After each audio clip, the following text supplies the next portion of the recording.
في الليل والنهار وهو السميع العليم. بسم الله الرحمن الرحيم. كلمة لا إله إلا الله محمد رسول الله. بسم الله الرحمن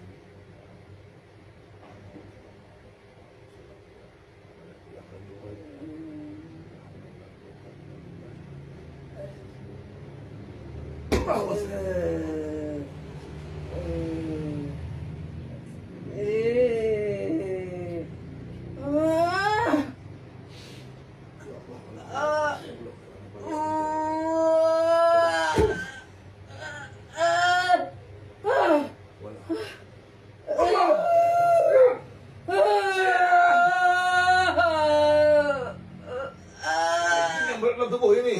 Keluarkan lewat muntah. Allahu Akbar.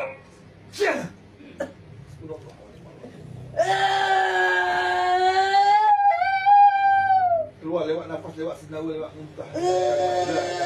Muhammad Rasulullah. Bismillahirrahmanirrahim. Ya tawaffatu malakul maut alladhi wukila bikum thumma ilayhi turja'un. Allahu Akbar.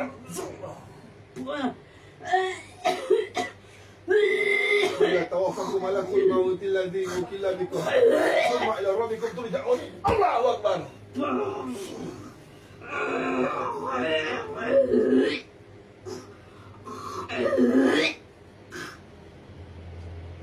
Ya Allah, Tuhan ku jadikan tanganku ya Allah sebagai wasilah timah yang panas untuk menghancurkan zat yang mentubuh ya Allah. Wala haula wala quwwata illa billahil aliyyil azim. Ulang lewat nafas, lewat sendawa dan la ilaha illallah Muhammad Rasulullah. Ulang semuanya lewat nafas, lewat muntah. Terus. Qul ya tawaffatu malakul maut alladhi wukila bikum thumma ila rabbikum turja'un. Allahu Akbar.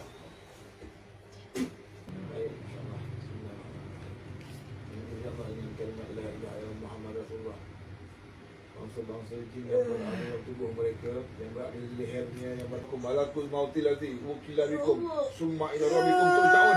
Allahu Akbar. Bismillahirrahmanirrahim.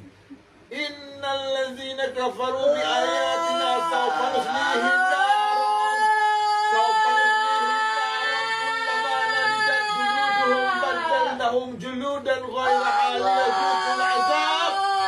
Innallaha kana 'azizan hakima.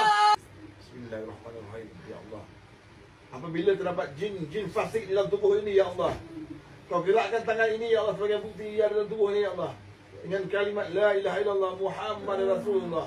Berkat doa baginda Nabi Muhammad sallallahu alaihi wasallam, gerakkan tangannya ya Allah dengan kalimat la ilaha Muhammad Rasulullah. Ya Latif qulubina, ya Latif qulubina, ya Latif qulubina, ya Latif qulubina. Angkat tangannya ke atas Allah. Angkat tangannya ke atas ya Allah. Angkat tangannya sampai ke atas ya Allah. Ya Malik Yaumiddin, ya kana na'budu wa iyyaka nasta'in. Angkat sampai ke atas ya Allah. Angkat, ikat ya Allah dengan kalimat la ilaha. Izinkan ya Allah, izinkan ya Allah. Sekarang puan rasa dadanya lapang. Saya nak satu nikmat ibadah je Ustaz. Itu je saya nak. Itu je. Bila buat ibadah, puan